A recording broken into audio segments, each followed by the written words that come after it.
What's up, everybody? I'm back, and today is a huge day in Madden 18. It is the day that content and gameplay was released. And I've been really waiting for this day so I can give you an idea of what I thought about the gameplay and how it felt to me when I went down and played in Orlando for probably 10 hours. You know, there's a lot of new things going on in the game, and I want to talk to you guys about it, how I feel as a competitive player, and what my impressions were of the game. I'm going to break it down into offense and defense. But before I do the defense, I need 50 likes. If I get the 50 likes, I will drop the defensive video right after this one. So this one, I'm going to break down the offense, what I thought about the offense in the new game compared to 17, what I liked, what I disliked, and what I'm looking forward to in the new year. The main thing you notice when playing Madden 18 with the offense is the offensive line.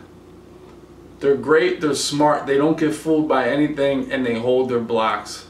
You know, I had the Raiders I played with most of the time, so they had a great offensive line, really. And I felt I had the pass protection, and they made a clean pocket. The mechanics for the tackles and the running back and even the tight ends when you block are so much better because they're so much more aware of what's going on around them. They form a clean pocket you can step up in, so anybody that's comfortable in the pocket passing will benefit greatly from the way the offensive line blocks this year. They don't get fooled by how far you bring out a corner, like with 17 nickel blitz, even DB fire when you brought out the corners a little bit. The offensive line seemed like they didn't see them. That's not the case this year.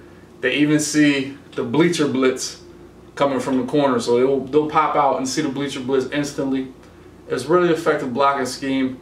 It's probably best because we don't know really the blitzes to call right now, but everything we seem to do got picked up in those 10 games that we played. It was hard to get any pressure, and the blocks really held up. I saw Khalil Mack. I noticed him a little bit. He probably made a play on a quarter of the plays. He got by his blocker and got to the quarterback, but he certainly made plays. But the average guys, the rest of the Raiders defensive line really did nothing for me. The offensive line really held their blocks and got the job done.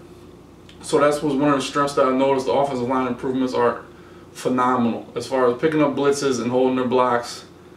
Very good for offense.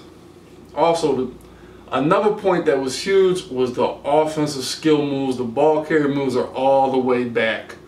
Now, me myself, like I said, I used Marshawn Lynch. Couple games I used my Eagles, so I had LeGarrette Blount. So the truck back definitely is not dead. They still run people over and punish people as a ball carrier. So that's definitely a quality that you still want to have as a truck back. But I also got juked out of my shoes. The juke moves are all the way back, juke and spin. And the crazy thing this year is that even your user will get juked out. So if you think you're in position to make a play and you're anticipating a spin or a juke, they will still catch your user and he'll fall out of the picture. So I'm assuming a back that can do both truck and juke and spin, like Le'Veon Bell, Ezekiel Elliott, David Johnson, people like that will be dominant. You see a slower person coming, you can juke them. You see a little DB coming, lower the truck stick and hit. I really think that's going to be effective this year is the super all-purpose back. Another thing I noticed a lot were all the new plays they put in the game. The playbook developers really expanded the stuff they did, and every playbook got an upgrade. They did take some things out and they added just so much more. There's so many more plays you're going to get into, different formations that you can play with. And honestly, that's the most exciting part for me when you get a new game is to get new plays, new playbooks, and see what else works, see what else you can do with the new stuff to make it your own. And that's really something I'm excited about. Played the game down there, and I've been home thinking, can't wait until I play it again so I can keep improving on what I practiced down there. And the last thing, of course, is target passing. Really difficult to do. I saw a lot of people try it and throw the ball backwards or throw the ball out of bounds. It's really touch sensitive. You would hit the left trigger right after the snap, and it'll bring up a target on your primary receiver. You can place the target anywhere you want on the receiver. But like I said, it's really sensitive, so a little bit of movement on the left stick, the ball will go out of bounds, the ball will go on the ground, or the ball will go right to a defender. So that's going to be something that takes a long time for somebody to develop skills with, but if they do, it might be very beneficial for moving the ball downfield. And because of left trigger being target passing, the high ball, low ball mechanic is now just the left bumper. You hold the left bumper and the left stick up, he'll throw it high. Hold the left bumper, left stick down, he'll throw it down.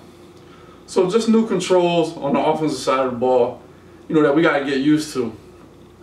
But like I said, the game looks amazing. It feels great from an offensive side. all the players can be effective, especially running backs is a big deal. And the offensive line really gives you an opportunity to make plays. If you're an effective offensive player, you're going to absolutely love Madden 18.